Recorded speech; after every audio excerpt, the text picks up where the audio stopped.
lahat! Welcome sa ating channel. Ngayon po pag-uusapan natin ang isang mahalagang partnership sa pagitan ng Western Union at Seven Bank na magpapadali sa pagpapadala ng pera sa Pilipinas o saan mang sulok ng mundo. Malaking tulong po ang partnership na ito para sa atin ng mga overseas Filipinos dito sa Japan, lalo na sa mga nagpapadala ng pera sa mga mahal nila sa buhay.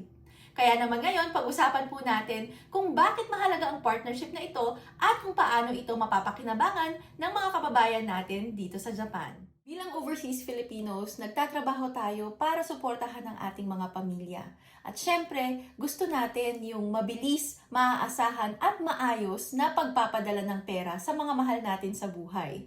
With the partnership of Western Union at Seven Bank, mas magiging madali na ang pagpapadala natin ng pera. With over 27,000 Seven Bank ATMs sa buong Japan, hindi magiging problema ang accessibility. At pwede ka makapag-remit ng pera 24/7. At ito nga pala yung pinaka-nagustuhan ko sa lahat.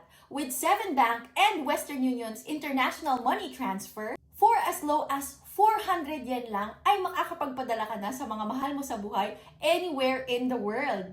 Take note na zero ang babayaran nyo sa transfer fee or deposit fee. As in, yung remittance fee lang talaga ang babayaran nyo for your transaction. Unlike sa ibang money transfer services na kailangan mo pang magbayad ng deposit fee or transfer fee plus yung remittance fee or transaction fee. So, doble-doble yung binabayaran yung fees. Sa Seven Bank and Western Union International Money Transfer Service, isang fee lang ang babayaran nyo at yun ang remittance fee for as low as 400 yen. Ang galing, di ba? Sa remittance fees pa lang, nakatipid na tayo, kaya talagang panalo ang partnership na to. And that being said, tara't mag-open na tayo ng account sa Seven Bank para magkaroon din tayo ng Seven Bank debit card. So, para makapag-register, punta lang tayo sa entry.sevenbank.co.jp/en. Ayan. Tapos, pindutin lang natin ito and ito. Okay, then agree. Yan. Tapos, input your email address and confirm your email address. And then, sa email address natin, magsisend sila ng confirmation number. Type lang natin dito yung confirmation number. Ayan. Okay. So, ngayon naman, kailangan nating i-upload yung ating My Number card.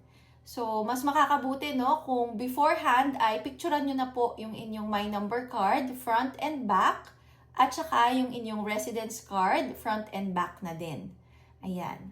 So, dito ilalagay lang natin syempre yung ating mga complete details. Dito naman, input your name in katakana. Ayan. Then, your mobile phone number. Ayan, and then, proceed to card information. Yan, so dito, sabi free ang debit card application. Ito kasing debit card nila ay pwede nang ipangbayad sa pagsha-shopping or sa pagkain sa restaurant, ganyan. Ang kagandahan dito is hindi kayo mangangamba na mag-over kayo sa budget nyo kasi kung ano lang yung laman ng card nyo, ng debit card nyo, yun lang yung gagastusin ninyo. Ayan. So, okay, pili tayo. Pwedeng standard or itong bonolon. Cute din siya, no? Pero I think doon na lang ako sa standard na with nana ko. Okay, so dito naman, magre-register na tayo ng receiver natin sa Pilipinas. Ayan, so i-enter nyo lang yung bank details ng papadalhan ninyo. Ayan, application completed. Okay, so sabi dito, application is successfully accepted.